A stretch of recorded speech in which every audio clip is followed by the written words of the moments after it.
Hello, everybody. That's so funny. And That's so funny. And welcome back. So yeah, as I was saying, Doxy's character, not only does she get mouthy with Hansa and literally like point a crossbow at her and be threatening, it's additionally funny because Doxy's character is like a non-combative person.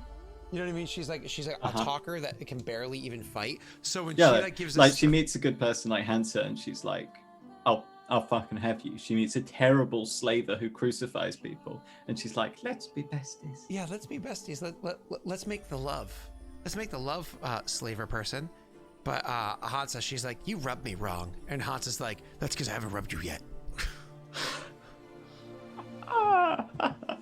I can't believe she fucked with Hansa. Let's think about Raerin. Who does Raerin not fuck with? Peridel come out, no. No. Gods, no. Undead Kick, no. Hansa, he doesn't fuck with Hansa. Right? Like there's a great variety of people that he interacts with, and you don't fuck with Hansa. She's an incredible smith, and the reason why Hansa was angry was because Doxy fucking stole something. Yeah.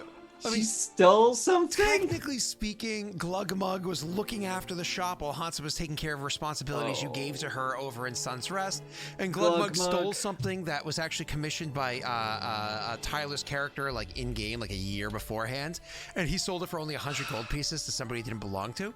And so Hansa was rightfully furious because she put... You know how much she puts into the shit. Yeah, she has incompetent leaders that can't get her the appropriate materials that she needs to make the things she wants. So you know. I'm sorry, but a war put a stopper in that, and then you're like, oh no, it'll be fine. And then an undead rising en masse. Come on. Now also I'm hearing excuses. For a second, I thought we were on the same page. Now yeah, well, you're the one drinking from a mason jar, so that's right, because I am a Freemason. Actually, I'm not. One of the 3 requirements to be a Freemason is you have to have faith, which I don't. And another requirement is you have to be male, which I think is misogynistic and bullshit. So I'm anti-Freemasons until they get rid of that bullshit. Huh? Wow. You have to have faith. That's crazy. You have to believe in a higher power. And while you could argue the higher power I believe in is the community or humanity or so on and so forth. They're like, no, we need some sort of Jeebus. Like, we don't care which Jeebus it is, but you need a Jeebus in there. Like, you can take the Jeebus with the beard, the Jeebus with no beard, the Jeebus with the big belly. We need a Jeebus, you know? You can take the Jeebus with a bunch of arms. Just give us a Jeebus. And you're like, or no? Nope. That's okay, because no girls allowed. We're a real organization. I don't know, Freemasons. Moving on from that. I make fun of it as often as I do because my brother's a Freemason. And so I call him a misogynist all the time. Wow. So, to be honest, I don't really know what they are. Well, he's like, they do allow women. Actually, women are allowed to join the Freemasons. They have their own Freemasons. I'm like, oh, separate but equal. That works out great, doesn't it? To be fair, though, that's kind of like the Scouts. I mean, I have my opinions of the Scouts as well. They should also be mixed. But, that's different. Yeah, but once you get into teen years, do you really think you should be having mixed Scouts? Yeah. Absolutely. I'm sorry. Teenagers are incapable of being side by side. You know what? We should go back to boys only and girls only schools. That's the way we should do it. Yes. I mean, I'm not saying put them in tents together to spend the night. Like, I'm not saying that. You can put them in separate tents, but still be in the same but you got to have a padlock on the tent. Come on, dude. Why do you need a padlock? Like you would be able to, typical boomer leading the scout troop. Like, you'd be able to stay awake the entire night in your tent. You'd be asleep. Oh, I wouldn't care. Yeah, you have rules. Follow the rules. Oh, a kid didn't follow rules? But you're responsible. That's not how that works. Humans are humans. No, of course that is how that works. You think a teacher can just walk into a classroom and be like, glad to see you using protection, and turn around and walk off. Like, that's not how it works. But if you're at a boarding school and one kid sneaks into the other kid's dorm and funny things happen, besides, like, there is no same-sex stuff happening anyways, there might be. Who cares? It's kids. That's a fair point. You're not going to be able to control that, right? You put up your rules, you put up your safeguards, and then at some point in time you go, that's life. We're talking about whether or not Boy Scouts and Girl Scouts should be one organization or two separate ones. Now, and this came off of the fact that the Freemasons are a sexist organization that doesn't allow women. I guess the argument would be Hi, that... Neil. Haven't talked to him forever. Brittany walked in, sorry. I guess the argument would be like... My stuff? I'm not a fucking Mason. By the way, he's making fun of me because I was drinking out of this. That's how it all... What? You're the one that buys all the mason jars. No, not for you to drink out of on the daily. What are you, a hobo? Like, that's not what they're for. I originally started using these because I could put a lid on them so I don't spill it on my computer. Then I eventually got too lazy to put lids on them, and now it's just a jar. It's upstairs in the cabinet. Speaking of larger, you're larger than life, baby. Bye, thank you. Sorry, back to that. I guess the argument for separating gender by wise is not that you don't want the things to happen. You don't want the things to result in babies at a young age, right? So middle schools should also be separated. I mean, why not go the whole hog? Get them used to it. Primary school as well, and then when they eventually mix, their social skills with the opposite sex will be so bad, you'll get even less babies. I mean, that's how society did it for so long. So this is still all girls schools, like literally right next to where my wife works is all girls. We have all girls and all boys schools. It's so weird. Like, I'm like, why? I agree it's weird because, I mean, thank God I'm already socially stunted enough. I don't need to only spend my life with a single sex growing up. I still think it's crazy that at private schools they can say that girls have to wear skirts. I'm like, can't you say they can wear skirts, but they have to follow this dress code? Like, and just give the dress code option of skirts or pants, but they still have a requirement you have to wear skirts. It is weird. It's fucking like, why? Why? Anyways, hi Neil, how are you? We haven't talked in ages. I know, it's been a month. Yeah. Should we actually play some Raerin stuff, or should we just sit here and podcast style this? I mean, let's be honest. The fuck's gonna happen with Raerin? He's gonna sit there. Yeah? I've got a couple of plans. Cool. I got a couple of spanners to throw down your long, voluminous asshole. Green screen affects Neil, Scott? I'm not green screen affecting Neil. You can see it here. There's just a little slip to the devil's plane. Because the way that the light is just reflecting. patch that one up. Just patch that one up. No, you know what? Let's just leave it there. I want people to think I'm a little bit uncomfortable knowing that Phaedra could just creep through there, please. Excuse me, that's the plane of fire, not an outer plane, so you should be fine. I mean, I'm not really very scared of the plane of fire, to be honest. Do you see like the pathetic attempt they do to trick people over there? Pathetic? I mean, he just beat a DC 22. That was pretty high. Is it? I was like, Scott, be a jerk. Set a really high DC, like a DC that most DMs would look at you. An and go, obnoxious DC, yeah. Right. DC 22 is obnoxious. He's like, I got that for. Sorry, 1 moment. I'm sorry, Josh. Is Pathfinder 22 is high? What system do you play? Isn't a 6 high for you? Actually, 21 is max. And you roll 3 6s every single roll? You're like, it's a 6 to pass. What was I saying? So a 22 is very high for an attribute check as opposed to something that has additional modifiers, right? Yes. That's just a raw attribute check. It's not like a skill check where you put 1 rank in it and you already have a +4, and then you could have an attribute of an additional +4 where it's a +8. No, it is. Yeah, it's very high. Yeah, a 22 is pretty high for that situation. Besides, Josh was just angry he didn't get to smoke cigars. It's his fault though. So I mean, to be honest, I think like Laszlo probably deserves to be in the sign plane. I mean, that bastard Laszlo deserves what he got. It works, yeah. Okay, cool. Yeah, and he's a massive simp. Mm-hmm. And you only have to change like 2 letters to change simp into slime. That simp Laszlo deserves what he gets. That works. And simps don't have spines, therefore are closer to slimes. That is true. That is true. But the question is, does he have if he doesn't have a spine, does he have an exoskeleton? Yes, but he has a layer of skin on top of it. Isn't it an endoskeleton? Okay. Well, no, because what if your exoskeleton has a layer of skin on it? Is it an exoskeleton? It wouldn't really be exo then. It'd be right? Like, but like, say that your exoskeleton comprises a layer of skin on top. That is part of the exoskeleton. No? Aren't you a medical professional? Yeah, no. How long have you been out of work, Neil? You're just not thinking with enough. You're just not thinking. This and send it to his boss. He needs to get back to work soon.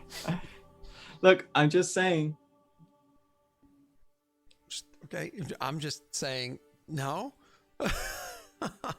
I just think you're not thinking. You're just too rigidly within. This is your brain, and that's it. So you're if inside. If it's outside of your body, it's exo. If it's inside of your body, it's endo.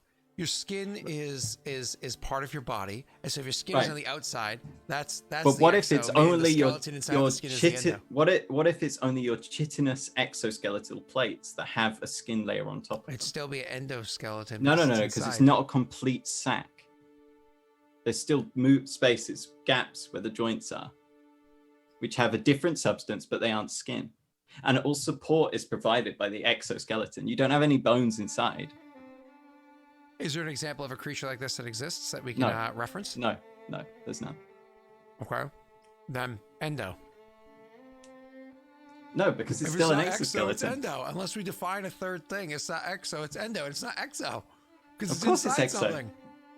But it's not inside something. You're saying each individual plate is encased in skin with some other connective material existing between the individual plates. Yeah. Yeah, it doesn't exist. So Laszlo kind of looks like a human robot. Or no, whatever. Why are we in this conversation? Should we watch the mason jar? You started it. The mason jar looks quite funky with the green screen effect. Yeah, it makes it sound like disappearing or whatever. Anyway, makes it look like you're drinking fire. Because I'm hot. All right, so let's go back to what we were doing, which is absolutely nothing, just sitting there and waiting. Yeah. Your one visitor came. Raerin's thinking about exoskeletons and endoskeletons. Wow, Laszlo is subhuman. That's harsh. So what are you doing? Because he's small. So Raerin's got this sack, right? Okay. Interesting. He'd like to play with his sack. Okay. Could you give me a pretty voluminous description? So every juicy detail. So first off, I'd like to. It's been forever, Neil. I missed you.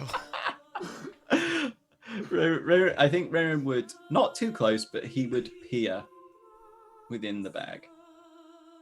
He's not like sticking his head in there, but he's gonna have a look. You see your bag? The bag that the devil gave him, the soul sack. Oh, my apologies. It took me a moment to remember what the heck that was. Wow, it's been a long time. So yeah, your soul sack. So you look into it, and it just looks like a sack on the inside. Nothing interesting. And if I take a spoonful of like wall slime, or a small handful of wall slime, and drop it in there, does it disappear? You can see it inside there.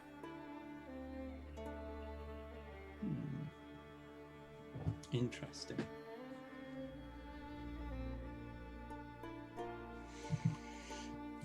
And can I cast detect magic? Can I see any magic within it? Yeah. Roll me a knowledge arcana check.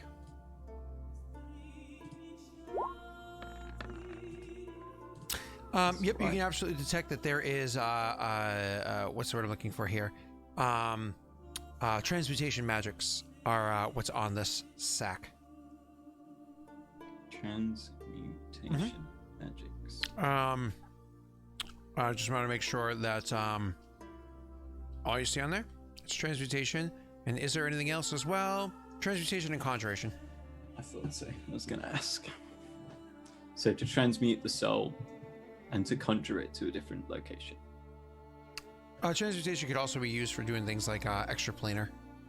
Like to make the space bigger than it really is. Mm-hmm.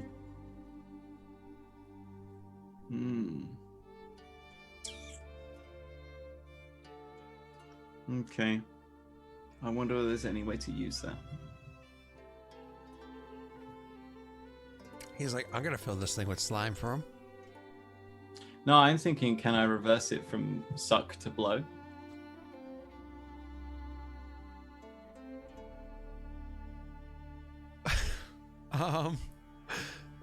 It's a good question. If you were some sort of wondrous item, crafter, like you had to defeat like craft wondrous item or something like that.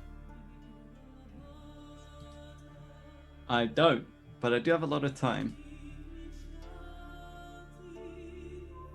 You don't, but what? I do have a lot of time.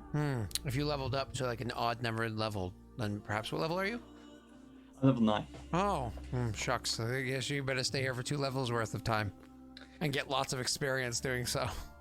Well, no. I was thinking I got a lot of time to research it. I think you get like 1/100th of an experience point per push-up you do. Do I? No. How much XP do I get for eating souls?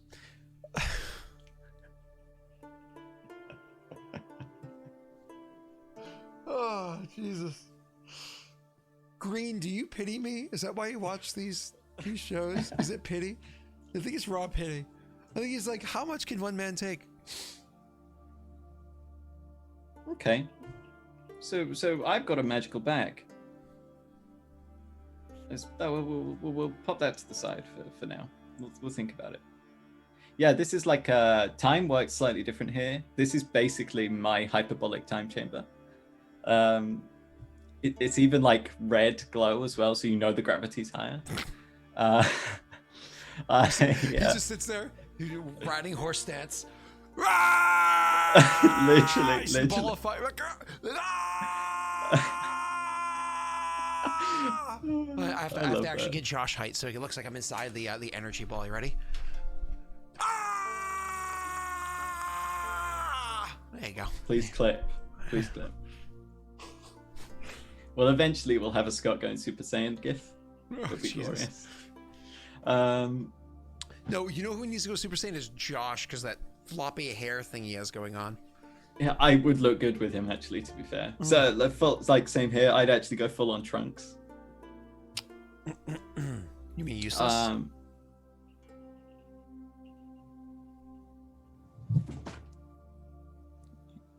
sorry, what? You heard me. He killed Frieza. Yeah, he cheated. He beat Cell. He cheated on that one, too. And then, this is Dragon Ball Super. He slapped around what's-his-face, the other guy. Don't know Super. And he discovers a new Super Saiyan form. Mm-hmm. Sounds like a bunch of fanfic. Yeah, welcome to Aurorum. I wonder what that is. So?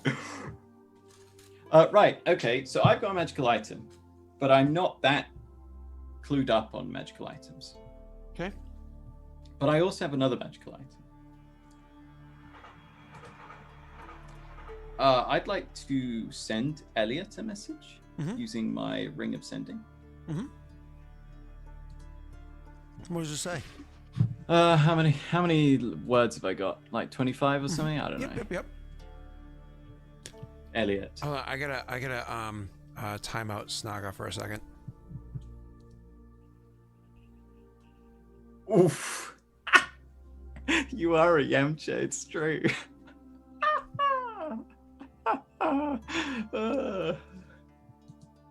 Specifically Dragon Ball Z Yamcha when he's not cool. The fuck's a Yamcha?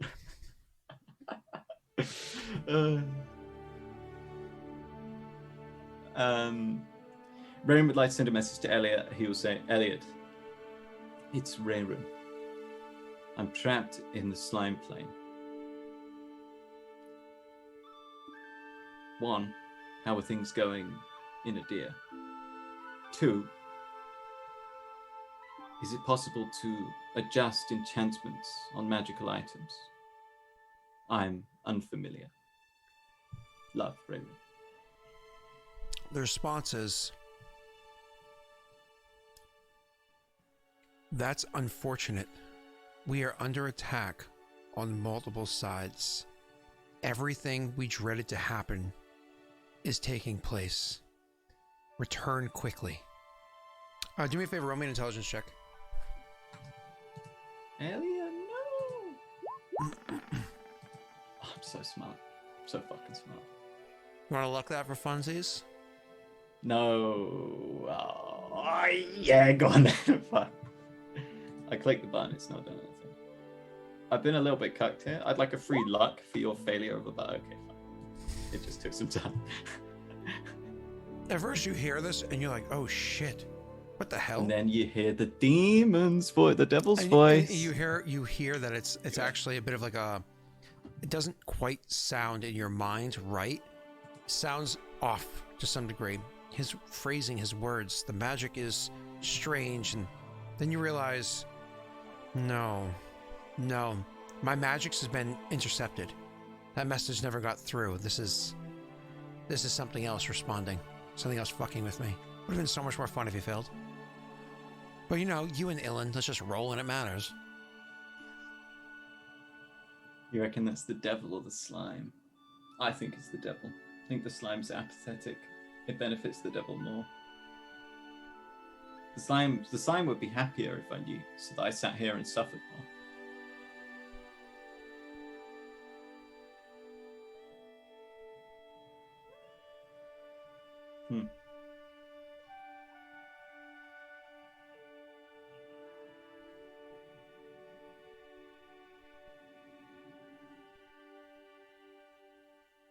Okay, GG, go next. What's your plan? Tomorrow I will once again I need to rest so I can prepare another spell, and I'd cast Arcane Sight. Mm-hmm. So that I can more closely inspect the bag. Mm-hmm. The threading of the bag, is it part and parcel of the magic?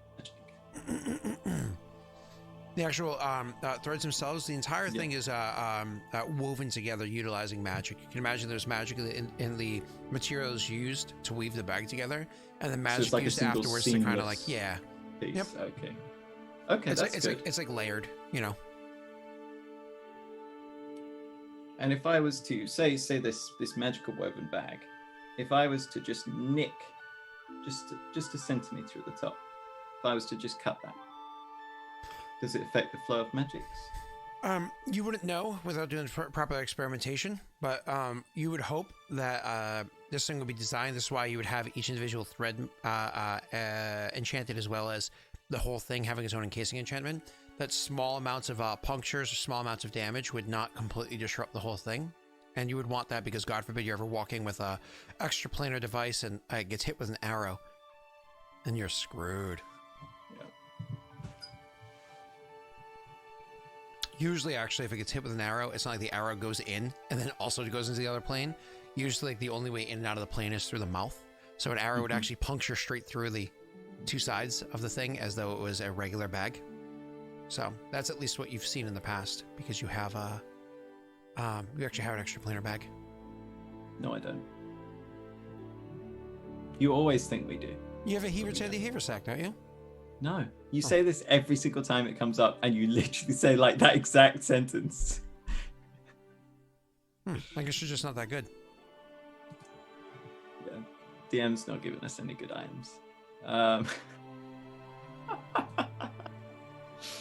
never had a campaign in my life with as many magic items as you guys have had. Yeah, I know. It's a shit show. I am like the most stingy DM. Actually, Grishka's character sheet, gear. Item 1, battle axe. Item 2, handy haversack. Boom! Okay, fine. Grishka has one, but I don't, do I? Well, it's because you're useless. I do actually kind of have an extra planar item because my potion belt. It has some funky magics to it. Mm-hmm.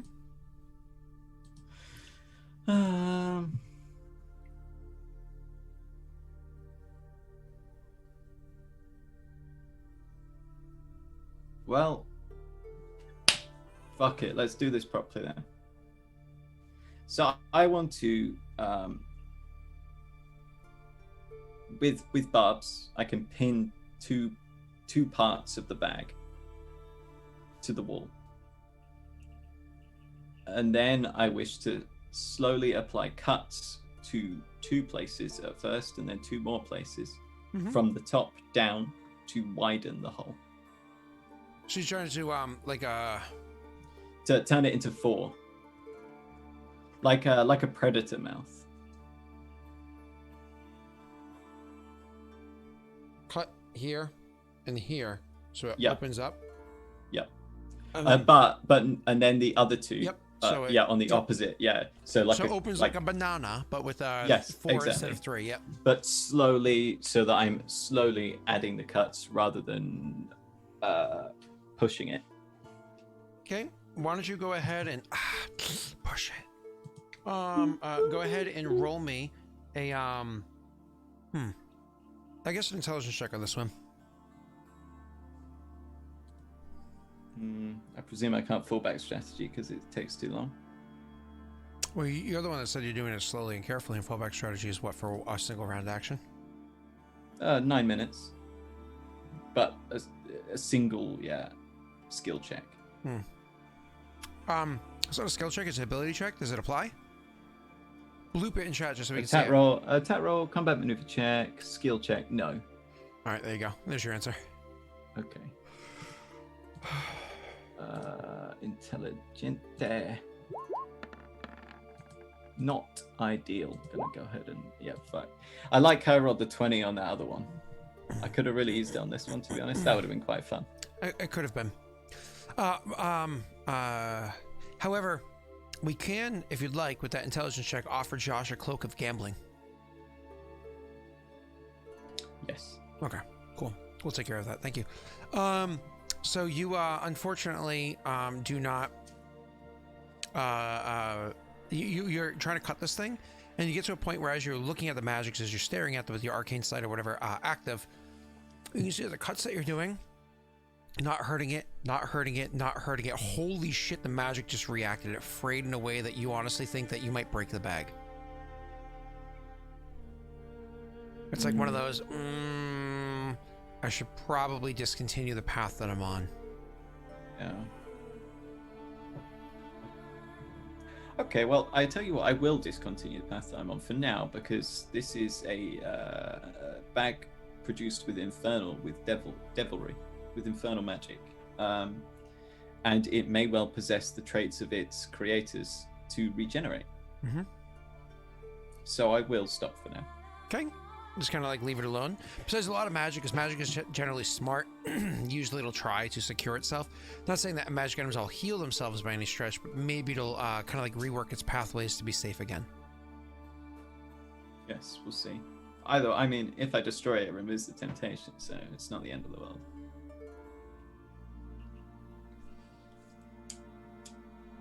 Until then, finding a way out the plane.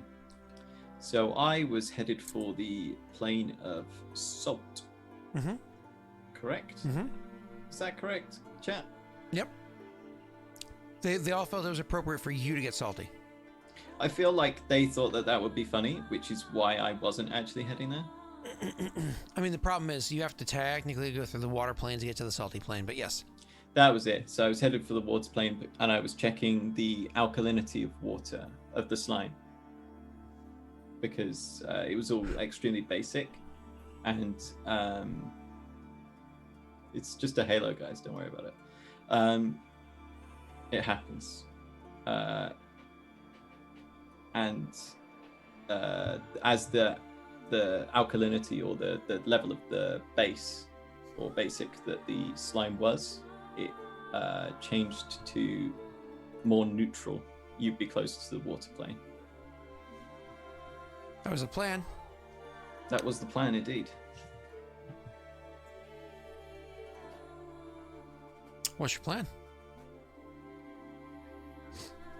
I feel bad. I haven't played with Neil for weeks, and his session is... Yeah, I know. We'll wait here for the night. We'll let the sack regenerate, stabilize, perhaps. We'll see what it does. It recoils. It's cold. Returns to itself, does it? Yeah, you spend the night as beforehand. Spending the night is not exactly an easy thing to do, but you've kind of found a pattern for yourself. Disc. Yep. Yeah. Yep. You have the disc, you have the python against the wall or whatever the hell it was you did before. You realize you can't just jump onto the disc, which was funny to watch. And you have whatever it is you need to set up for yourself so you're secure, and you spend the night trying not to get too wet, trying not to get too... Want to roll me a fortitude save? What? The DC is much lower now because you have such a good pattern. It's just a DC 10 fortitude save. I have the ablative barrier on as well to stop it. Yeah. Correct. I told you it's a DC 10, so you don't have critical. Oh, it's an automatic failure with a fortitude save, isn't it? With a saving throw. So, oh no. You tell me. When you wake up, you actually wake up currently suffocating. So you wake up as the ooze is kind of like glooped into your throat. Why don't you go ahead and, as you're waking up to suffocating, roll me another fortitude save? Can you imagine if Raerin just died like this? It'd be appropriate. Too bad. Another natty one, and nobody's there to save you when you're unconscious. So you actually legit could have died. After you finally get the stuff up, well, way to go. That would be. Well, Neil, it's been a while since we played. I missed you. So which plane do you want to make a creature from so that we could have you join? Right? Oy vey. Anyways, so oh Jesus Christ! You said, can you imagine? And Norway's response, I am. Hey, hold your tongue, Norway, or someone might cut it out. Oh, moving away from that one. So you cough up the ooze, and after you like cough it up, and you're able to like kind of catch your breath, you realize, oh, what happened wasn't that it kind of creeped up on you from before. Hit you from up above and kind of like dropped right on your face. So nice. Yeah, it pounced. On the bright side is, you've swallowed breakfast already, I guess. You have two different tubes there, mate. Yeah, the best part of waking up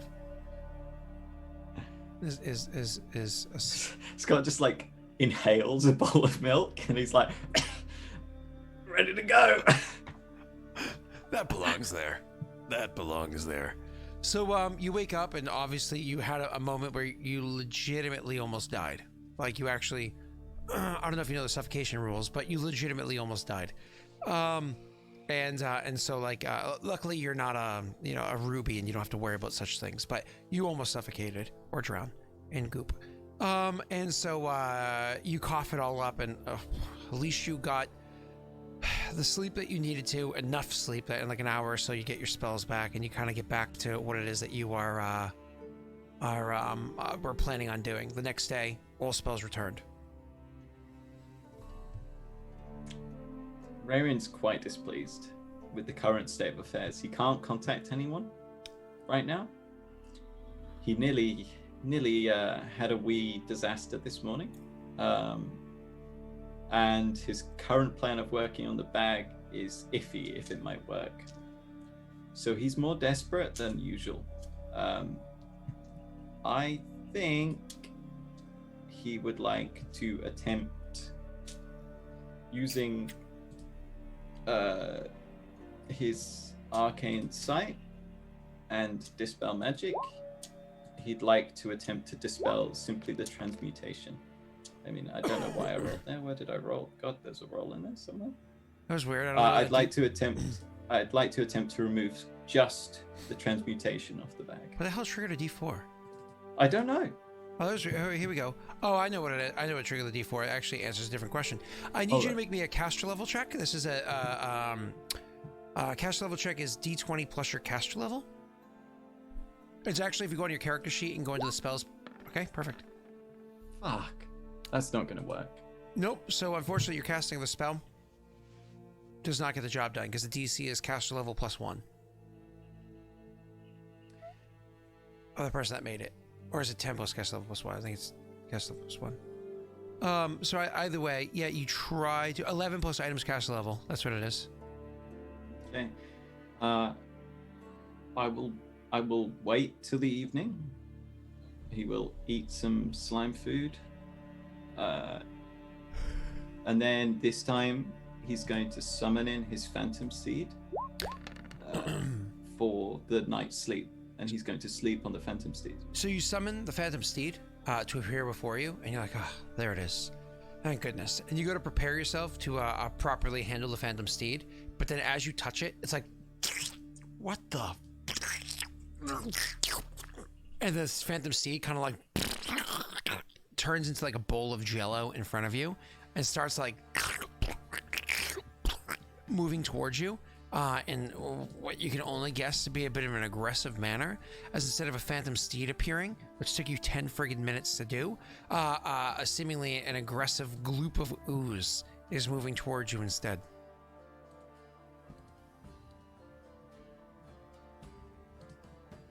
Raerin would back up, put his hand out and say, whoa, whoa, whoa, whoa, whoa, whoa, whoa.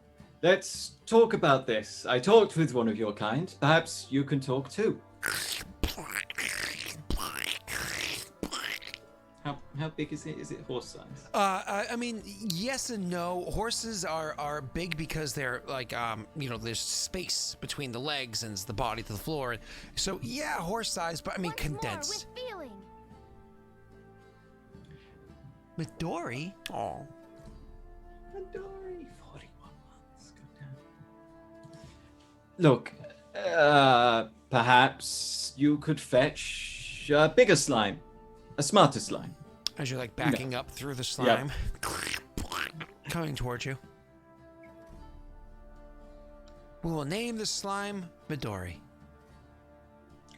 Oh, dude, you should not have done that. Raerin's gonna like back up towards the wall and unpin the bag, and hold it in one hand. Yep. And be like, "Come on now, we can get along. We could be friends. I summoned you after all." You can see it's kind of comes as you're backed up against the wall and it's in front of you. You can see kind of like as you, if you've ever watched, I don't know how much time you spend at like the ocean or whatever it is. But if you ever watch like how like a bigger wave, not a small one, almost seems to like build up as like the bottom kind of like curls up to itself as the backside kind of comes forward. It's almost does this like double rotation motion as it's like building up towards like an S-shaped curve that's kind of getting ready to splash down towards you. You can see that this is happening because of the fact that it's making itself much thinner. It's able to fan its amorphous form much wider, so it's growing much bigger than I guess a horse shape would be. But it's because it's becoming nearly like paper thin as it's getting rather large. As it's getting ready to, you can tell it's getting ready to splash on you. Does it look like it's going to try and bubble around me? No, or like probably it's going to try like and wash down. Yeah, single point. Yeah. Yeah, well, I mean, Like- not like super fine, but yeah, kind of like, but not like a perfect, like, attach the wall to your sides and the wall above you and then move in. Nothing so intelligent as that. These things usually have intelligences very between 1 and 4, typically, Raerin will, if any. he sees this, he'll hold up the bag and open the aperture as it comes down towards it. Okay, so you're hoping to try to like maybe catch some of it inside the bag? Yeah. Okay, if that's what your plan is there any way you want to try to enhance that effort? I'm posing this because obviously I can understand what your plan is. I don't know if you, in Raerin's brilliance, because Neil is not, but Raerin is actually rather brilliant, and if you could quickly come up with a plan of maybe a spell or something like that that might be able to assist. I honestly don't know if you have anything, so I'm just curious. But just think of it like this way: even if what you're trying to do here fails, just think of this like a big hug from Midori. Well, that's why I kind of, yeah. Like the worst case scenario, it's a hug from Midori. Yeah, that's not so bad. Not so bad, right? Yeah. Right, it's great. Yeah. It's fantastic. Yeah. Well, I mean, I could either go for fallback strategy, which is kind of like the basic option, but the more fun one would be to use Ray of Frost to chill the edges. so that like, you know, if you slow down the edge of a fluid, then the central rivulet, the bits that are moving, will move more to funnel it into the aperture. Like a flowing, like a partially frozen river. Yeah. No, I gotcha. We'll do that because it's more fun. Ray of Frost is a 0 level spell. Do you have anything with a little more oomph to it? Frostwise, do I look like Ilen? Didn't you guys used to Raerin? have like buckets of ice or something, or am I confusing that with one of the Patreon campaigns? We did. We did at I some feel like point. you still had one bucket. We used them. Yeah, you used all of them for the task that you had on hand, and then there was still one bucket left over. I don't know if you guys kept it on your persons or if that got used at a later point in time. I'm fairly certain they all got used. I don't know. You also didn't think you had a Heber's Handy Haversack, so you know. Which I don't. You could just be wrong. Well, your party Which did. I don't. Chad, do you I am remember if not- we still had I'm a not bucket of high ice? Help out Neil here. Inventory management's difficult for him. It's not in my inventory, so it doesn't fucking matter because it's on a different plane. Or Sugo gear, a bunch of potions, smuggler's boots, wave blade. Man, I just want to give laureates to Jake here, who has like really good notes of all of his equipment and abilities. Like he's really, really good with this. Hell, he even has written here 3 doses of keef written on here. You know, because he's a drug addict. So he's got to keep track of his stash. You know what I'm saying? Okay. You know what? If I can't do that, Or check Ilen maybe out. I'll just slice the fucker in two. No. I'm not saying you can't do it. I was just seeing if you had something that was more powerful than a 0 level spell to try to pull off the. Yeah, but if Raerin's aware that he's not particularly likely to succeed at that, he's not going to trust in this fucking devil sack. He'd rather just drop it and just slice this boy in twain because he's already thinned himself out. Slice him in twain and walk through the gap. Yep, I got what you're saying. You can try that instead if you'd like. He kind of pulls out the sack and realizes, oh, damn it, and then instead grabs out the sword and tries to swing that instead. I was looking for what's his name's old character sheet, Ilen, but I'm having a hard time finding it. It's probably gone. Not Ilen. What's his face? The one that doesn't matter anymore. The one that's dead. The useless I one. I just said it. Varin. Varin. I found him. Stop. He's already dead, dude. Stop. I found It's it. okay. Shall I make an attack? Shall I swing? Yeah. Do an attack roll. Shall I do a swung? I did a swung. Please tell me you rolled the 5 and not the 17. No, you I rolled the the 27. Okay, so you actually roll pretty well. Roll your damage for me.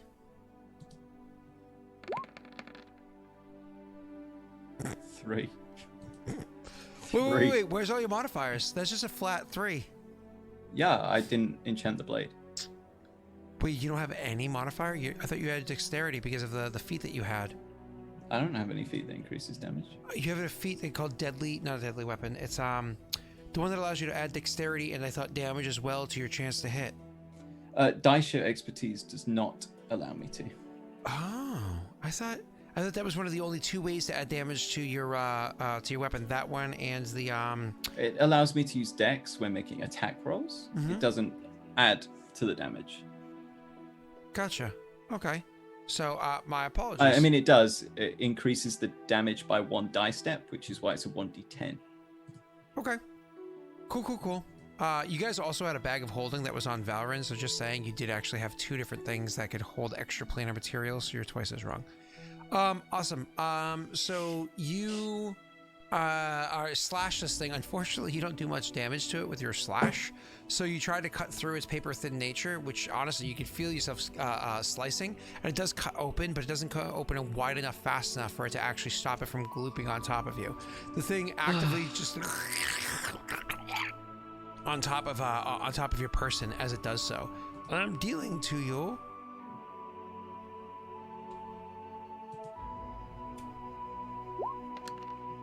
Nine points of damage as it splashes in. 9. But then as it lands on top of you, you can actually feel something strange happening as the whatever composition is making up whatever this goopiness is starts to it feels weird because it falls on you and you're like, oh, it's nasty, I'm covered in slime, let me get out of this thing. And as you try to pull away, you realize, oh shit, it's like the chemical composition of it seems to change to a degree where instead of just being slimy or like goopy, it's actually sticky and stringy. So it didn't just like clop on top of you. It's also like, oh shit, I have. And like as you're pulling it with all your might against it, you can see little strands breaking, but it's taking a significant amount of effort, right? So it went from like a jelly, almost like a glue, like a fast drying glue or adhesive. What do you do?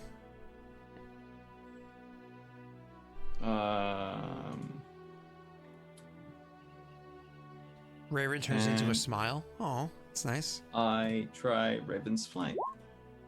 I literally change form. I turn into a tiny blurred shape reminiscent of a black raven, and I will go a good 30 feet away from it if possible. I like that. It's good. It's good. Before you can successfully cast that spell, first what I need you to do is go ahead and roll me a concentration check. Crushed it. Absolutely no problems. You concentrate to be able to... and you turn into a bird.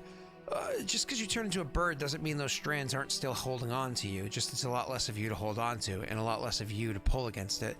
Unless I'm mistaken, you actually change your attributes, physical ones only, to... oh, wait, hold on. You get a fly speed of 50, good maneuverability. Apply the appropriate size modifiers, though your ability scores don't change. Huh. In that case, I will allow you to make me a, as you're trying to pull away, you can make an escape artist, or a CMB to try to pull away.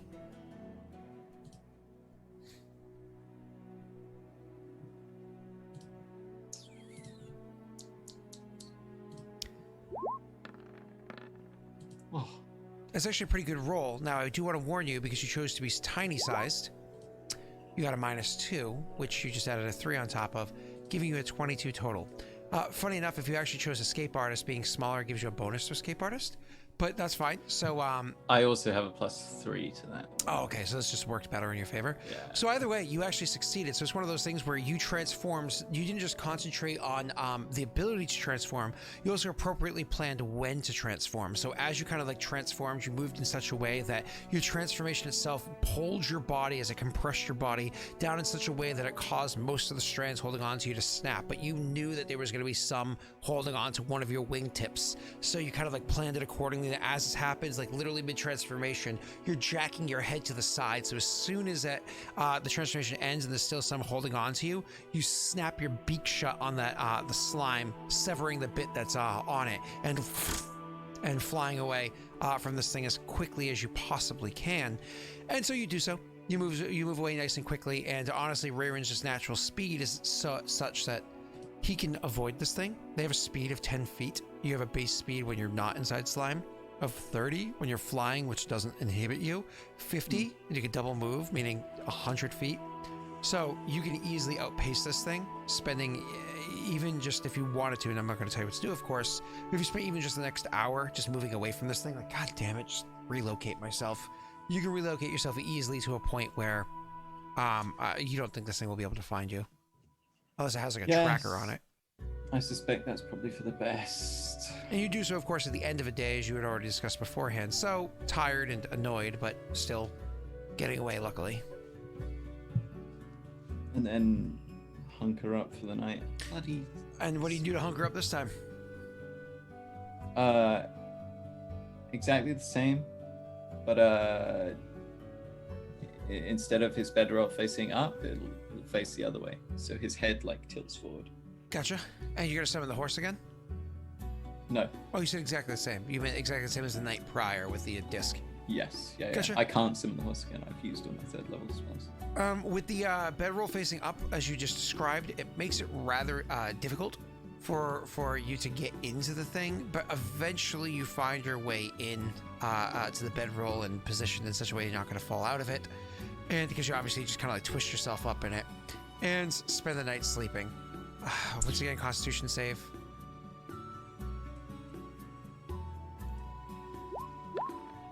No problem, you succeed. So you wake up and there's like goop all along like your neck and stuff like that, and on the rope, and you're like, oh, God damn it. Or you know what? Strawberry. Needs Peppa. Peppa Pig. You want bacon. You have any idea how often I gotta be Daddy Pig. Peppa. No, Do- Peppa. You do look like Daddy Pig, to be fair. A large gloop of slime drops from the ceiling. Make me a reflex save. No deal. Pig me a reflex save. Reflex. You easily jump to the side of DM's ire. It sploops onto the ground with a bit of a wave as it crashes outwards. You're still covered in slime as a warning.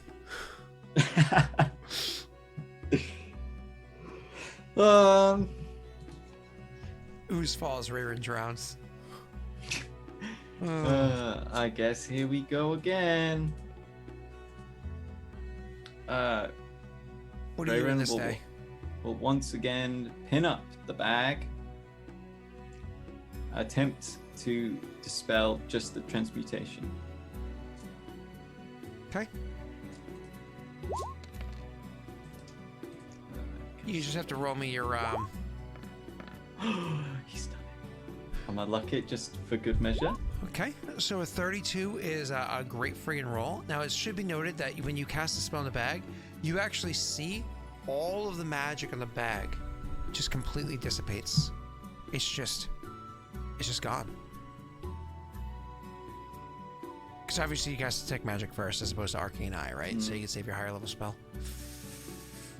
So it's gone. That's a shame. What do you? Oh wait, it'll come back. In 12 seconds. It's a magic item. I was trying. I was hoping that I could, because if I could suppress just one effect of it, then it literally turns into a portal for 12 seconds. Maybe. However long. Maybe. Unfortunately, I probably, if with a natural 20, I don't have the skill to do that. Probably not going to be able to do that, I'm afraid. Well, it's funny because when you watch the magic suppress, why don't you, because this is your plan here, this is what you're hoping to do, roll me an knowledge arcana check. Because you're literally just starting to experiment with this thing for the first time. Looking over the magic as it suppresses, and once again looking over the strands, the threads. Right now, this thing is in an unenchanted state. If you needed to make any physical alterations to it, now would be the time to do so. Ever. So I'll try with one single long cut. And leave it. Okay. Just the one single long cut. You do so, and then you kind of like step back. I almost imagine it's like in Ocean's 11 when Don Cheadle's kind of about to press the button and he's like, you know. Yep. The remake, not the original. Don Cheadle wasn't born yet. So you do this long cut, and then you kind of like take a step back and watch the magics as they come flowing in. Do you have specifically detect magic you have on, not arcane eye? I have arcane sight on at the moment. Okay, you did put that on. Okay, I wasn't sure. Yeah. So would you? Let me just double check how long it lasts. Just minutes. Yeah, it would last for 9 minutes. Yep. 9 minutes. So you cast the arcane sight on, and you watch as the magic comes back in.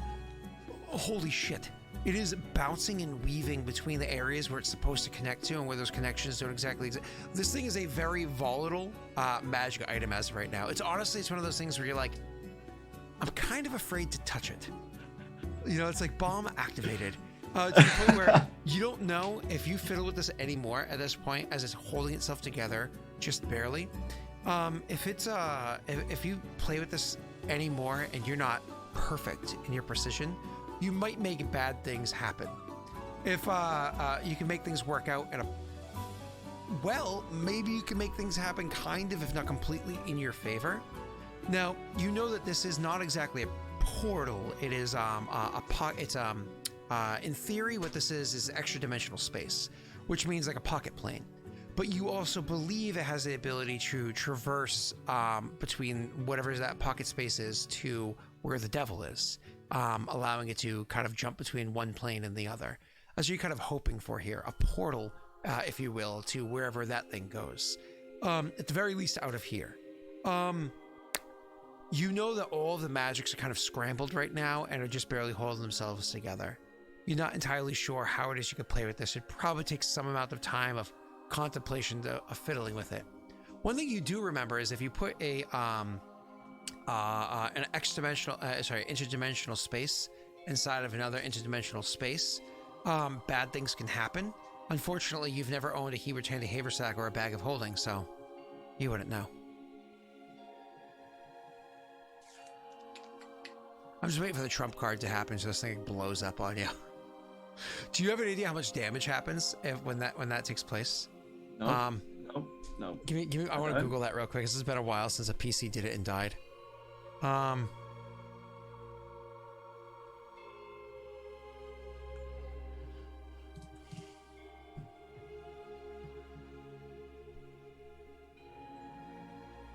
Let's see.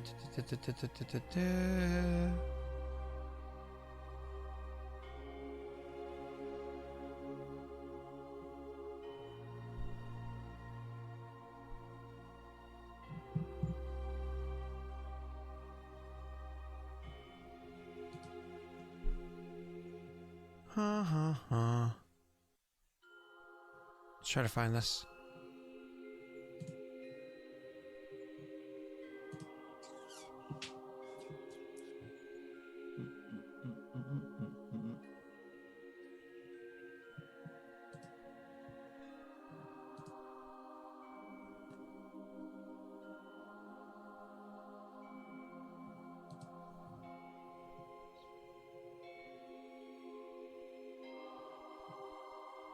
So it's not extra dimensional.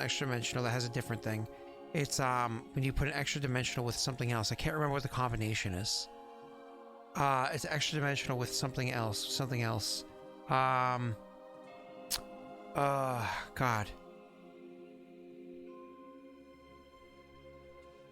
What is it?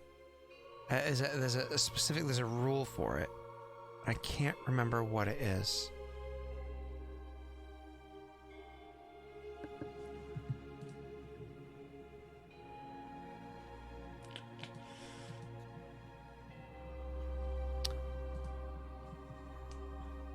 I think if I managed to get this bad boy to blow, an amount of the explosion would travel through the conjuration aspect.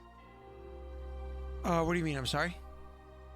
So if I got this bag to explode violently, do you think it would transport an amount of that explosion through the conjuration magic? Very likely. What would happen is it would occur here and there. It would happen in many places.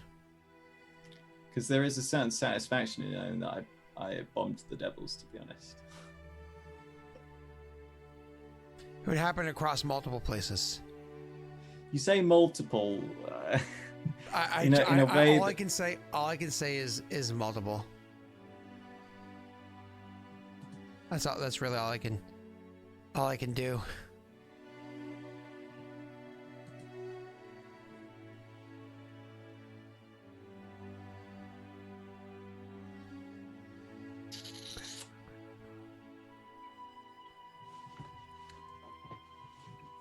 Are you still reading, Scott? Yeah, I'm able to respond to you whatever you'd like. I don't know. I think for now I have to leave it be. Okay. So I think what Raerin would do is collect the bag carefully. I mean, you honestly, you can, of course. You know, if you move it the wrong way, or it's moved the wrong way, sparks will fly, kind of like an exposed wire.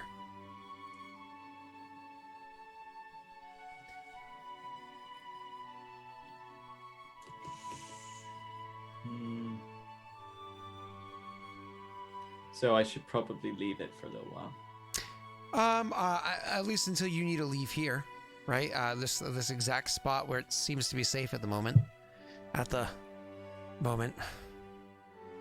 Well, I kind of want to summon Phantom Steed, but I don't. I want to be prepared in case it's just another slime. I just realized what would be a better backdrop for this. You ready? There you go. It's a more appropriate background for this. Nice. Yeah, you're welcome. Thought you'd appreciate that.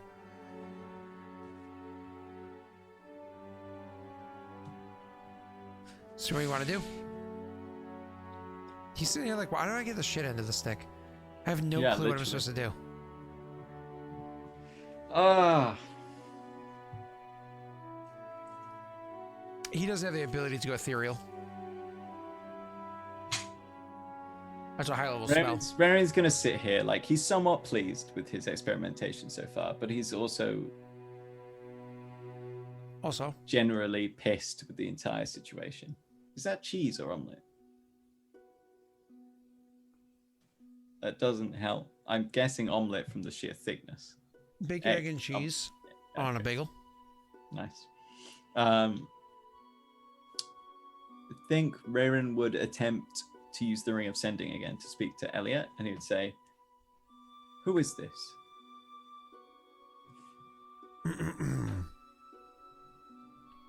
No response.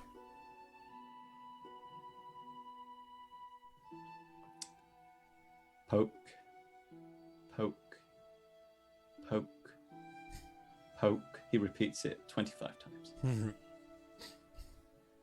The response is, Facebook has yet to be invented.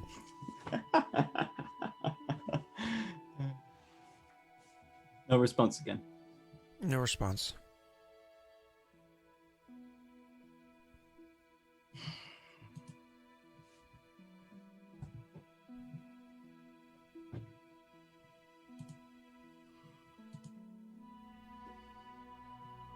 Hey, I see you going through my stuff. What are you doing? I don't know what we were talking about. So you poke 25 times, nothing happens. What do you do, sir?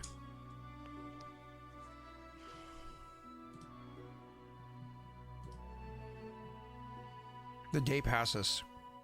You're sitting there, staring at the bag, occasionally looking around, having some delicious goop.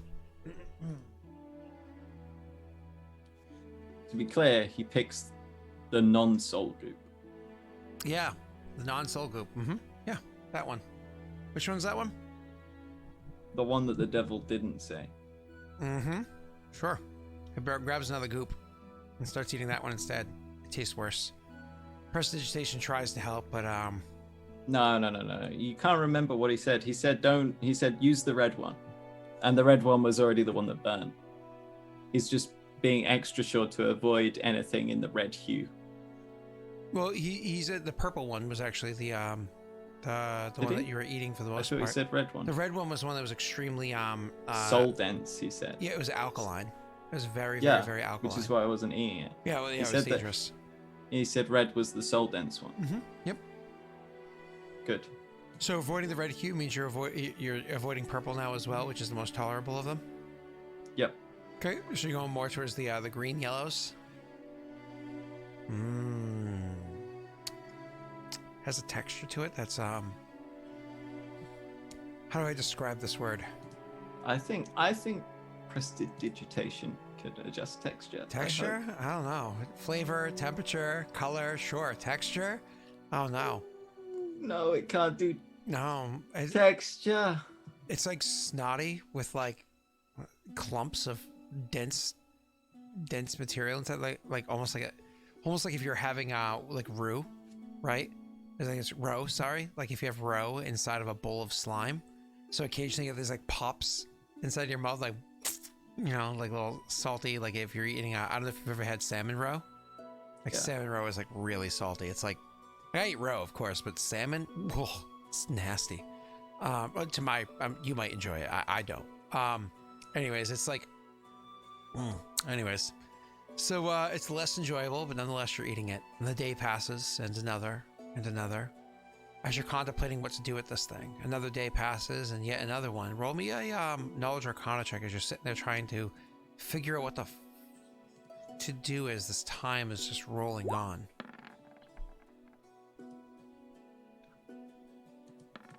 Trying to click. It's a really good check.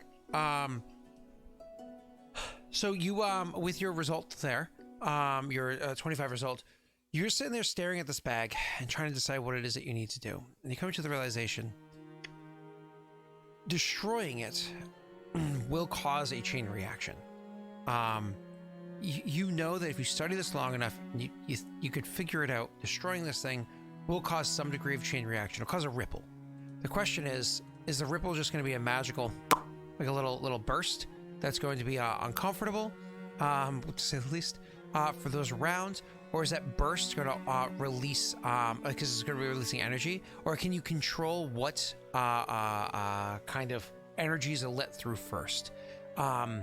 Just a sudden burst of all the magics at once is just going to cause you to be like harmed, right? But if you can control that burst or explosion, maybe you can have it be so that the pocket plane kind of appears more than anything else very quickly.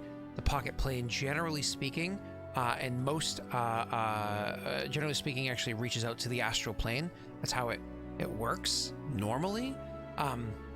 The astral plane isn't really here though, so it actually would have kind of like a leg through, and so maybe you can kind of travel through that whole bit because you're thinking of it as a portal, or maybe it'll actually open its whole way straight to where its end goal is, end result is, and maybe you can kind of like see that as an option for you. Either way, Jake says, for Neil, night guys, and give you a word of wisdom. Good night, Jake. So, anyways, you, while you're sitting there kind of like looking this over, you're like, I might be able to make this thing explode in the right way. Unfortunately, you're just looking at the spells that you have. You don't have any magics that really manipulate space. Nothing that really affects that sort of thing. And you look at the items you have, nothing here, again, really manipulates space. Nothing seems to do what you're hoping it does. So you literally just have one item to work with. Kind of trying to like diffuse the bomb with no tools, right? You just have to kind of brunt force it. And you have no experience with this, no training in it, and no means of researching it. So Raerin can play with the magics and study them for a period of time, and not a short one, and try that way. Or he can abandon this course and try something else entirely. What would Raerin be doing or trying to think of after days of even just contemplating this or staring at it to come to this conclusion?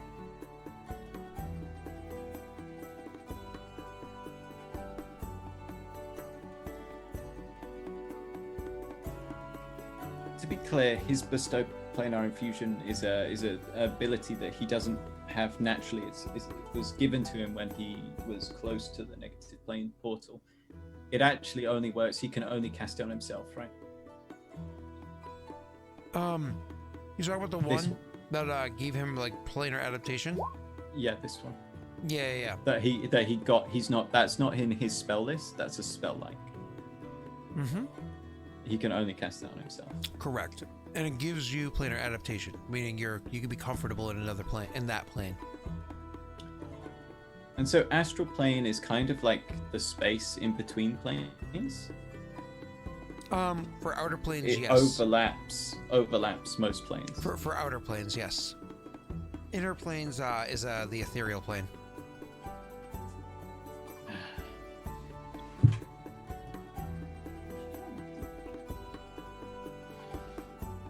I see, I do.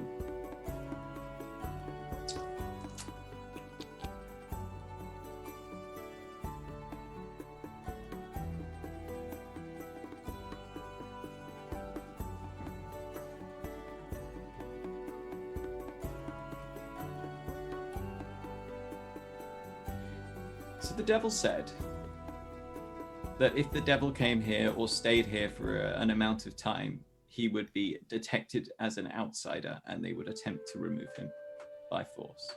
I mean, he's more or less seen as almost like a bacteria or a virus that's in the body that just kind of gets tolerated until it's noticed. If I was to set off this bag's explosion, which is infernal magic, do I think that that would flag up as a detection?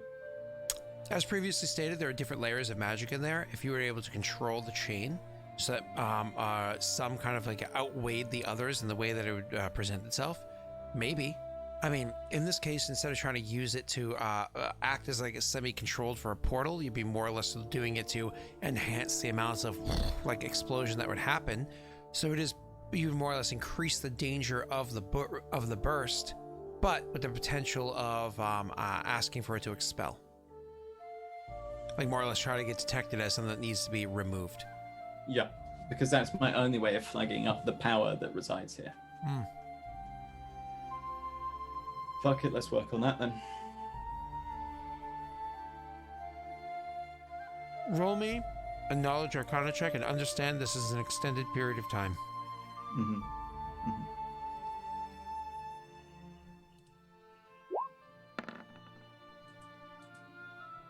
Checks to modify that. I'm surprised you didn't use Winifred's. You could have gotten a 35. Oh, I forgot about that. Chat, should we allow I'll save the Winifred's. I'll save it. Are you sure you don't want to retro use it? If chat gives you a yay. I think a 31 is pretty good. I mean, 31 is pretty good. A 35 is even better. But wouldn't a 35 be better on the execution? I mean, don't get me wrong. When you get executed, you won't be 35. Oh, it's sad because Raerin's like 24, 25. I know. Hey, cutie. Do you want to say hello to everyone? No? Who puts cats on stream? Ugh. She says Scott's a big meanie. Nobody wants to see anybody pet a cat on stream. It's Of course unnerving. they love disgusting. it. That's what chat's here for. No. I That's why they watch you. They love watching a big. Moving on. So, anyways, you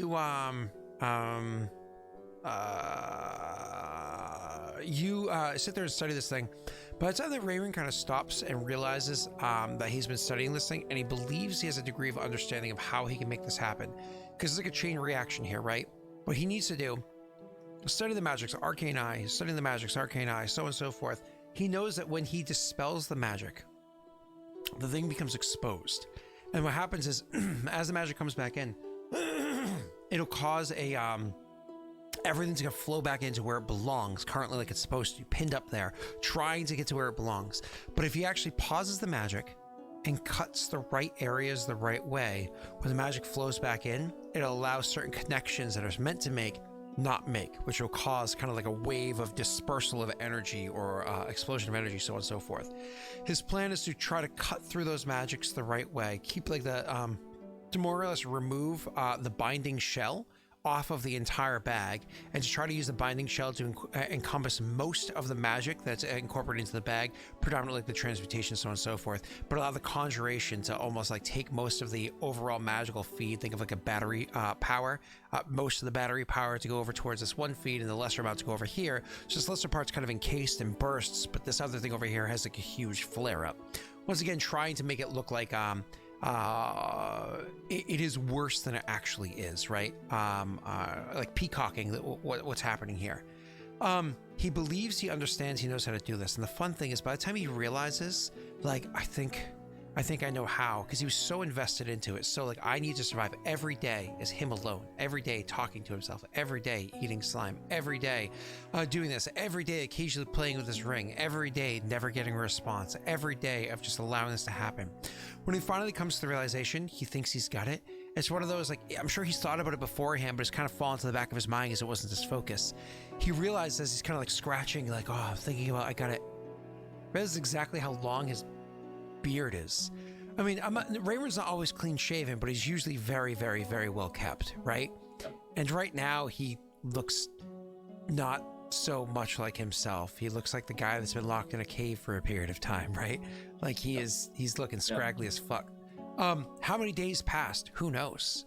How many weeks? How many months? There's no way to. It's impossible to even begin to understand how much time possibly could have passed in doing this. He has to make a choice. He's lined it up in such a way, he believes after all this time, he understands the magic in such a way that when he does this, when he temporarily dispels the magic, makes the snippets, which require a check, that he needs to make to succeed, then he believes he can go one way.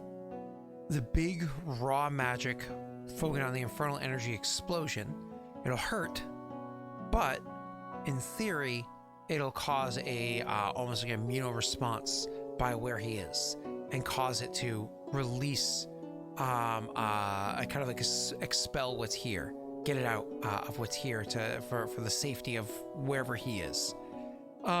Or he could try the other option of having it be like a gate or a portal. He knows that the explosion would be the easier option, but certainly the more dangerous one.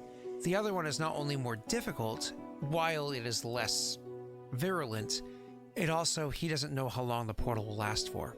It could last for fractions of a second, too short for him to even jump through.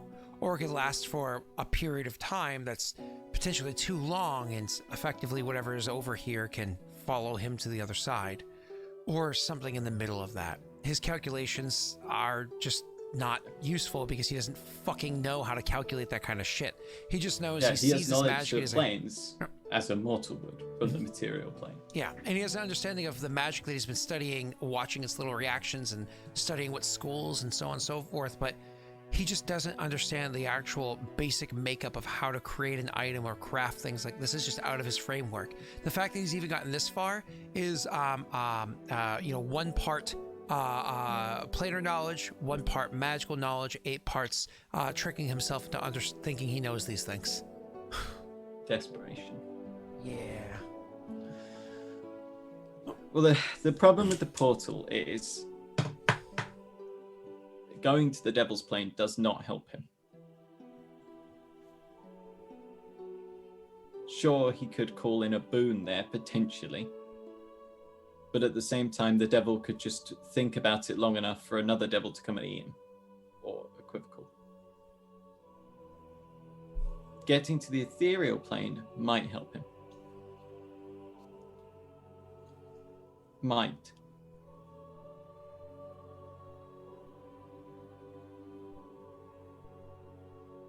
He doesn't know enough about the ethereal plane to make any real suggestion of whether or not he can't fly. Do you need to be able to fly? Ethereal is... Well, astral is... No, ethereal, so it would send him to the astral plane. Ethereal is inner. Mm-hmm. Astral is outer. With 2 touch. Fuck it, let's go for the astral plane and hope he has a soul for when he gets to the ethereal plane. Hold up. Portal or kaboomy? That's the thing, is that if you do kaboomy, you don't get to choose anything. You're just hoping to get expelled. If you do portal, you're trying to choose for something to open up, and it might, but it might not open up for long enough, or it might open for too long, but you don't necessarily get to choose where it's going either.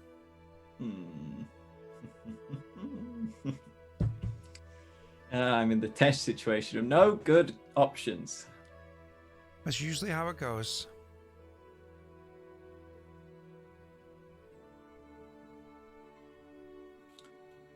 But if I blow it up here, it's also going to blow up in the Devil Realm, hopefully.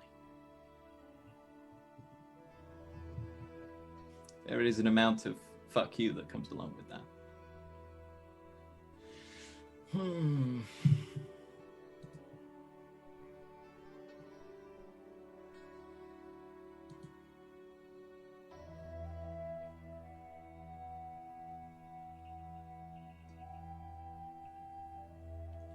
Hello. You know what? We'll go with the portal. Raerin's seen a portal to the Hells before. Nankaro made one in front of him.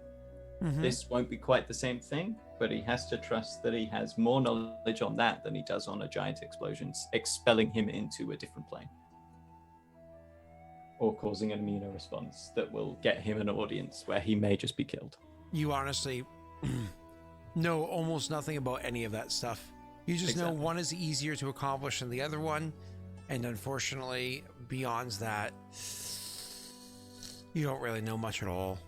But how desperate is he? Does he just want to get the out of there at any cost? That's it. That's a you question there, buddy.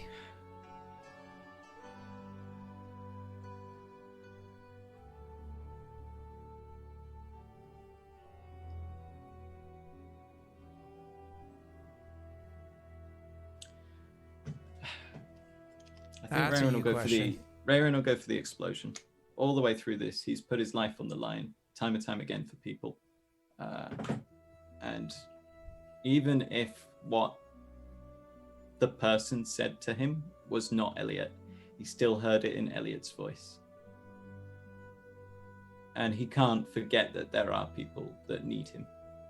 even if it blows off his arm, even if it blows off a leg, he needs to take the best chance to get out of here, because at least from out of here, he can make another step.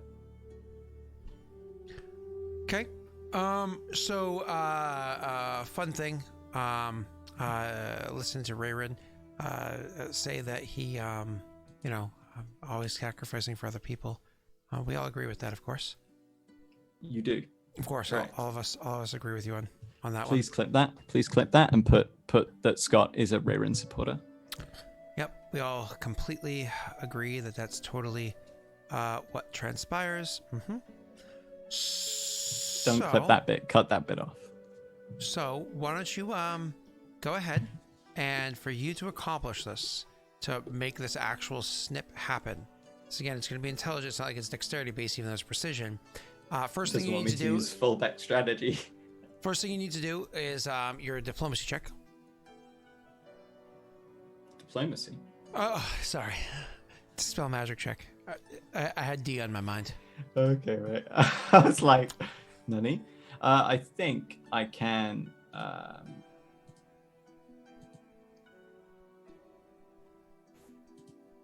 Fullback strategy. Let me check. You see what Josh is suggesting in chat? It's a skill check, right?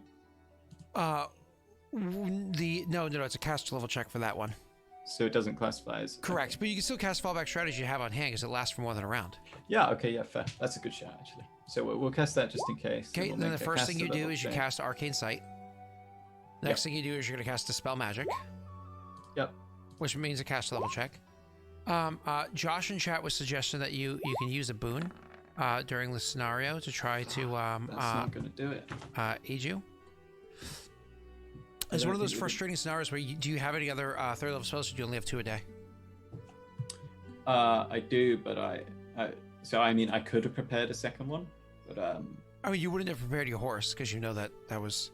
yeah, I wouldn't need it. Yeah, fair. So, okay. so you I'll try have it a again. second go. Anyways, my apologies. Josh is suggesting you use a boon because it's like, because you're going to potentially opening a rift between here and there, so you could actually have them hear you. Is that something you're contemplating, or no, not at all?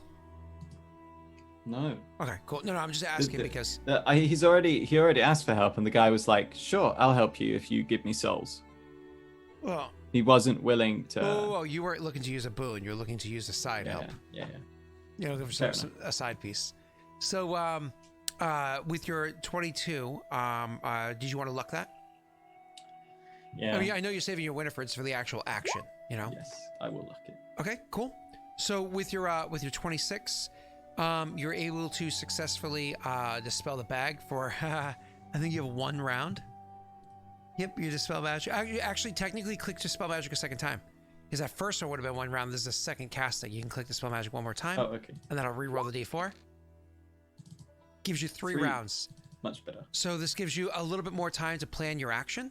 This is going to be the check that you need to make. So because you have a couple extra seconds to plan your action out, it actually gives you a chance to potentially aid you in the matter. Any other, because you have more or less 3 rounds, and it's going to take you 1 round to do this action. Anything you could potentially do to set yourself up to make sure you succeed in this little snippet, this next little check you're going to make. This is an intelligence check, right? The next check you're about to make, the reason why you cast fallback strategy is because it's actually going to be... it's the attack, effectively. Or dex, whatever. Yeah, give me 1 second. To answer that.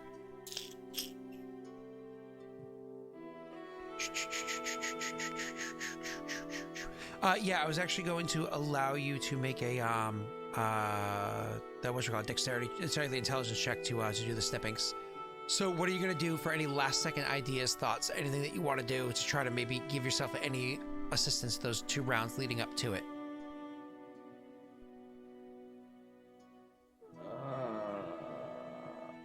I don't think. I mean, I got my Winifred's wisdom for the actual check. I don't think I actually have any spells that would buff my intelligence, and fullback strategy won't work on an intelligence check. Let me look at you. I have the other two's character sheets open, but not yours, funny enough. Where is Raerin? That bastard Raerin deserves what he gets. That bastard Raerin deserves to die. Cat's Grace would have been great for a dexterity check. But it's not a dex. I'm aware. Negative reaction. I wonder what that is. That's for making people dislike a person in conversation. You're a dick. I got all the political tools ready. Just wait till I meet Doxy. Jesus. Deal. Why are you being an ass? Why aren't you just playing with me? I just want my character to have sex with yours. Be like, you fucked over my kingdom with my brother. With my brother. Let's see. I'm just looking over what you have here. Fox's Cunning is a potion that you have. That's actually a +2 intelligence. Oh, do I actually have a Fox's Cunning potion? Mm-hmm. Where is that? You do. It's halfway down your gear sheet. Oh, I see it. I'll drink it. Yeah, he's best with all of the. So you would drink the potion of Fox's Cunning really quickly. Let me get rid of that. Glug. Another option, because you technically have one more thing, because you don't know where you're going. Whoop, whoop, you went away. Because technically you don't know where you're going. The scroll, is it a scroll? No, yeah, the scroll, protection from chaos, could be helpful to you in this matter. As well as, what was the other thing I just saw that might be helpful to you in this matter? Hide from... Oh, Sphere of Absorption. I don't know if you remember, Sphere of Absorption is supposed to absorb a degree of magical energy that gets attacked at you. It's supposed to technically be targeted things, I think. It's not area of effect things. Yes, I looked is for like rays. Yeah, okay, so that won't work. So then it would just be protection from chaos. That might help you in this situation. So I get a +4 enhancement bonus to intelligence, +4.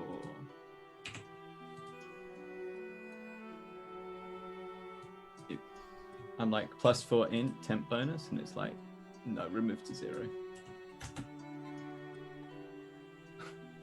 Why you no work? Are you on my character? Maybe that's why. No, I actually closed your character sheet. Well, I shrunk it. You know the temp bit. I put a +4 in that, and then it removes it. Let me look, because it could just be because these character sheets always break. Yeah. So intelligence. Yeah, I'm gonna put the 4 in there. Enter. Yeah, it's not applying because it just says 18.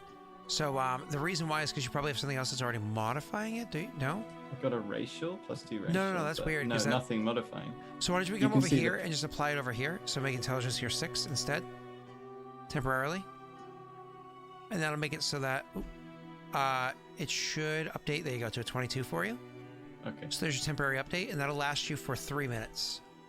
Okay. So you quickly glug a potion, thinking, "Oh shit, it's a good thing I had time to do this because I probably should have done this beforehand." Yeah. You quickly, you're like, "I got a couple seconds left." You rip out a scroll and you start reading it. So to successfully cast a scroll, is protection from chaos on your spell list? Nope. I don't believe so. Is it on a major spell list? Yeah. Protection from. If it is on your spell list, you don't have to roll anything. It just works. Pathfinder. Protection from chaos. It is not a spell on my spell list. So it's a use magical device. So it is a UMD check, yes, sir. It's not a crazy high DC, just that you're aware, because you meet all the other requisites. So I can tell you straight out, the check, is we were doing this very recently, the DC is a 16. If you luck that, there's a 75% chance you succeed. Yeah, you're fine. So you successfully cast protection from chaos on you, which is a good thing. So you're perfectly safe. Yeah. Okay, cool. So you have both the scroll. You read it. You cast protection from chaos, defending you from any sort of chaos that might come ripping out of this thing, though not, of course, straight damage. You get the intelligence boon, and you're, of course, going to use Winifred's Wisdom. We're aware of that. This is the one that Jake gave you. You're going to roll your intelligence check with a +5. Before you roll that, why don't we actually go ahead and, just for funsies, to give you an additional +5, we're actually going to, so you can pretend like you're this smart for a second. You're not. But that way all the modifier is already incorporated for you. Give it 1 second to update. Oh, nice. Thank you. Yeah, so it looks like you have a 32 intelligence. So you have a plus 11 to your roll. without the luck die. We'll have to adjust that afterwards, of course. So are you ready, Neil? This is... If you roll a natty 1, it'd be really bad if you rolled a natty 1 here. It's going to be a 20. Are you sure? Should I call it? I think you should call it as a natty 20. You want me to call it as a natty 20? See, Jake has experience with me calling it as a number and that number appearing. Do you think I should? Hey chat, guys, everybody in chat. Guesses on what the raw number is going to be. Guess either a 1, a 20, or you know what? Why don't we actually take a moment? We're gonna do a poll real quick with the guesses. Okay, new poll. What's the result? Natty 1, natty 20. Then we'll give a couple of other options. I'm just saying, historically, I've come through clutch in the really important times.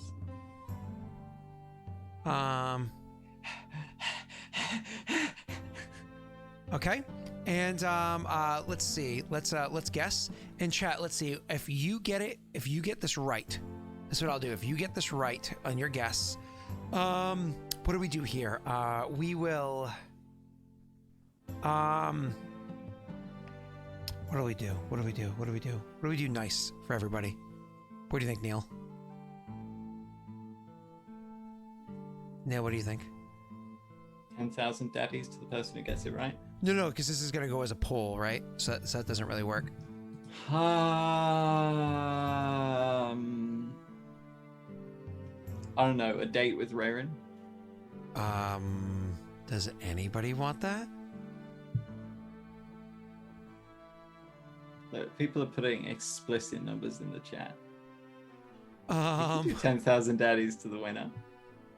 I don't think anybody wants a date with Raerin, just to be Fantasy age characters level up. Do you even need to level up? No, they really don't. They really don't. I think I did the math right on this one. If it's wrong, that's fine. It just means one's more weighted than the other. We're gonna do a 1 minute poll. 1 minute poll is gonna be starting right now. Starting in a second. If you guys guess this if you guys guess this correctly, the fantasy age characters get a level up, and the Patreon characters all get a level up. Nah, fuck the fantasy age characters.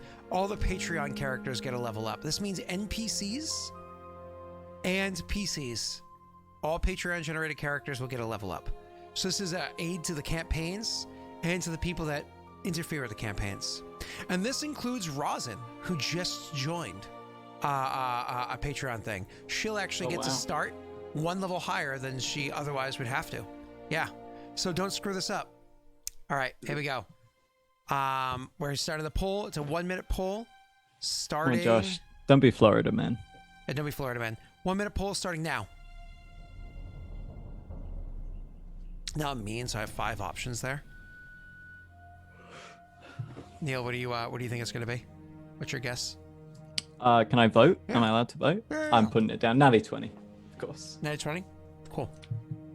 Someone's just spamming Natty 1.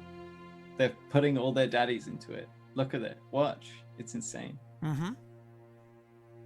I can't believe they're wasting an entire level. Do they even know who I am? Yeah. Mm-hmm. Oh, man. Oh, there's quite a strong following for the 8 to 13 bracket. To be fair, though, that's like a disappointing number without being too bad, and it sits in the range of the middle. Like that's the safest range, in my opinion. It's a strong range, yeah. But like, I'm quite impressed at like how our hundreds of viewers are just voting so many times. They're just so into this. Scott, we have over 300 viewers. Well, what can I shortly. say? 8 to 13. 6,000, yeah. 8 to 13. All right. 3 votes for the Natty 20. Well, listen. Sir, before you roll, I just want to say good luck. If you do roll a natty 20, I will immediately allow a 1d3 roll for one of the PCs in your campaign to level up. All right, okay. Mm-hmm. It'll be randomly decided by RNGesus.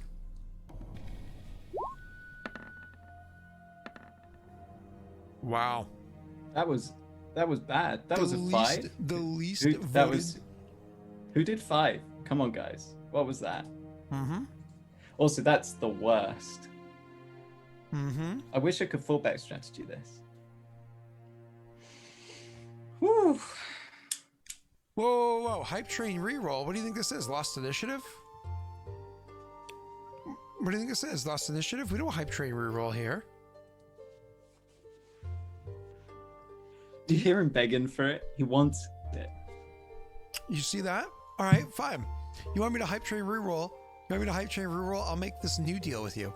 I'll give him the reroll. But if he rolls a natty 20, then all the Patreon characters don't level up for months. Oof. Yeah. Don't do it. It's not worth it. It's Wow. a bad deal. I mean, that means that none of them get to level up for months. 16. Fuck. I can't believe I rolled a 5. I know. There's like 50 numbers above that you could have rolled. If only it was a knowledge arcana check. Shut up, Josh. Hell, if only it was a fucking spellcraft check. Steve, you just leveled up a week ago. Why are you whining? You leveled up less than a week ago. It was before last Friday. No,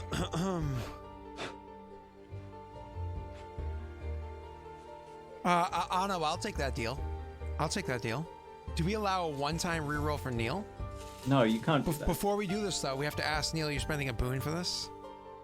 No, fuck that. The Barrenlands campaign hasn't started yet. Who's in the Barrenlands campaign again? Nobody worth noting. Is it Josh? It's Josh. Isn't it? So, Norwegian Green saying no reroll. He wants to see you suffer. Well, he wants to see everyone suffer, right? I mean, honestly, I think he's probably He's Catholic. like, if you've done evil, maim you. If you think about doing evil, suffer for long periods of time. You should be in the new game. I'm good with that, sir. We don't need you in another fucking game. I'm a luck this. It's a 1. That's not ideal. That is not ideal. This is rough. This is the one thing I'm willing to allow. Chat, the one thing I'm willing to allow here, because jokes and everything aside, we did our votes, we did everything. We can do a hard reset if one person wants to use a Fortune's favor. No, you we gotta let it go. No, I'm willing to allow a holy shit a gift bomb from Josh. If one person is willing to do a Fortune's favor, I will allow a one-time reroll. No, you gotta let it. I can't sit here and give Fantasy Age all this shit, and then when the going gets tough, beg for help. I gotta roll with the dice, Scott. Come on. No, listen. You're not the one begging for help. I'm the one giving you an opportunity if somebody wants to use a Fortune's favor. My reputation's on the line here. You're fucking things up. Look, maybe I did it well enough that it go boom, and I'm just gonna take a lot of damage. Oh, I mean, I'm not really worried about that one. I do want to say, I mean, granted, you did well enough to go boom. You say, sure. You're going to take a lot of damage. Nobody's disputing that. We definitely know that that's absolutely going to happen. But I mean, enough to actually cause a rip between the planes and so on and so forth. Do you think that's going to happen? Once more with feeling. Yes. I don't know, sir. I don't know. How many once more feelings are there? Are they over? Once more Oh, with let's feeling. see. Evil Sentinel Long Chair. I think that I means winked. there's actually 3 more after that. There we go. Nag, you winked? Did you wink? Once more with feeling. Can I press replay? I didn't wink. Jump back 10 seconds and watch again? I didn't wink. Are you sure? Yeah, I'm sure I didn't wink. So you expect there to be a rip through the plains? All right, there's one more after this one. It's Centaurian Kira. That's actually a really cool name too. This is the worst. Just Scott, wait for you to fail a roll, then torture you for the next 5 minutes in your campaign, Josh. What is this? Oh wait, you don't fail rolls. They don't fail rolls. Yeah. Well, it's Doxy rolls in the first 20 minutes. I'm sorry. I'm so sorry. Yeah. What was that? Jake is awake and redeemed a Fortune's favor? I guess she gets a re-roll.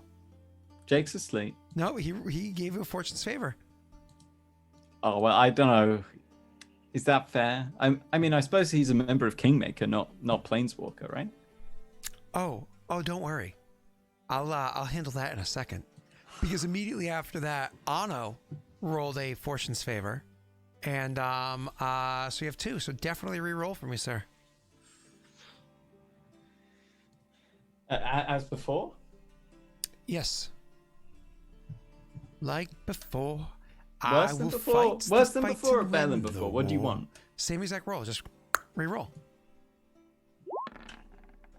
Worse. I'm sorry. You were asking what's the result going to be. Oh, my God. You're asking what's the result going to be. That's fucking awesome. Oh, that is so good. That is so good. Oh, Oh, that's vicious. I lost 2 off that as well. Oof. You also get to reroll the luck dice, to be clear. Oh, do I? Yeah, it's part of the reroll. Great. I love it. I got 1 worse than before. Oh God, that is awesome. That just makes me so happy. Adjust your intelligence back down to just the 2 modifier, just so you know, just because you're not that smart. It's a 4 modifier, actually. You clip the thing, and you used all of your time. I don't know where you adjusted it, though, to be honest. Configuration under the racial changes or whatever it is on the left-hand side. Oh, race ability modifier. Change it back to a 2 from whatever it wrote there. Why you do this? There we go. So anyways, you adjust it over there. Cool. You while the magic's down, you go up to a thing. You plan what you need to do, and then you snip it. And right as you go to snip the thing, the magic comes back. You don't have time to jump away. You don't have time to take a cover. You don't have time to do anything. The magic just comes back, and it comes back at a huge wave that stops. Right as the magic is about to explode outwards, and you can like literally see crazy amounts of energy happening right there, it just stops. You're not able to see the explosion happen outwards. As it's just kind of stopping there, all of a sudden you're staring at this thing like, why isn't it exploding? You see from like behind you, a gloop of ooze kind of like moves forward and like wraps around the thing and kind of like holds it in like a sphere of gloopy ooze. When you're like, what the hell? And all of a sudden the thing does explode. But this time it explodes, instead of being a huge wave of painful, burny energy that releases a whole bunch of demonic force. Instead, what happens is there's a huge explosion of gloopiness everywhere, and the whole thing just blows outwards with a whole bunch of force and gloop without there being any effect. Unfortunately, you were not able to cut it in the right way to have enough force to stop whatever protections are in this place from protecting it. You do take damage, of course, from this explosion. There's a zombie erosion. Because it is a bludgeoning damage, you can roll me a fortitude save.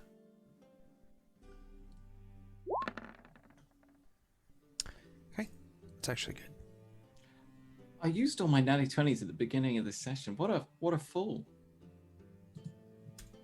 You get half damage from this.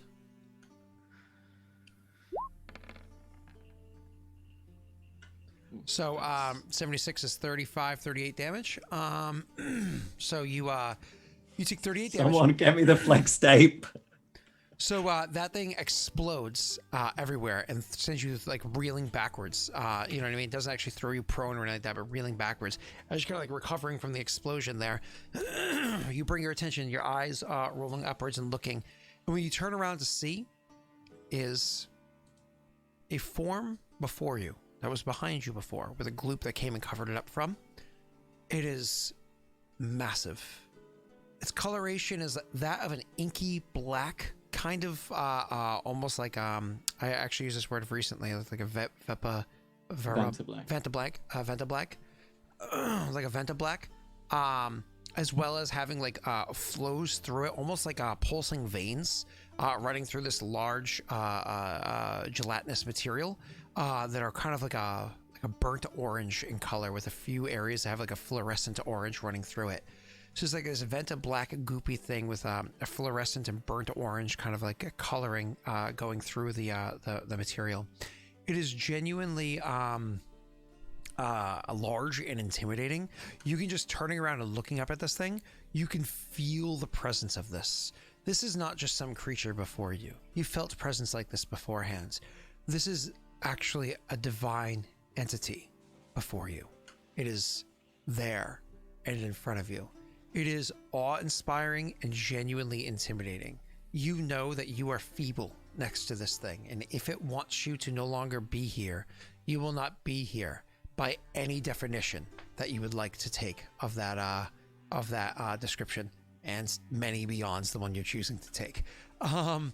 The sheer weight of it is immense, and as you look up at the thing and you realize all of this, you also realize that it has a degree of ire towards you.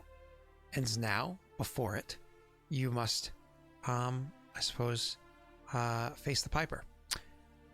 And with that, we will end the session this evening. Because I have work. Cuck, I didn't even get to speak to anything. I gotta go to work. After weeks and weeks of not playing, you don't even get to talk to nobody. And you know what you can do? You can say, thank you, Jake, for making me fail. Go ahead. Go ahead. Thank you, Jake, for making me fail. And thank you, Anno. Thanks, Anno, for the spanking that you're about to get. Oy vey. Everybody, I have to... fuck me. I have to go and get ready for work. I'm supposed to be there in an hour, and I have to go get ready and drive. So I get hard out of here like I always do. So thank you all so much for coming by. Thank you, Neil, for hanging out. It's been a long time, and I look forward to hanging out with you a lot more often soon. Okay? Just this season. Do an extra session this week, yeah? Yeah. Bye, everybody.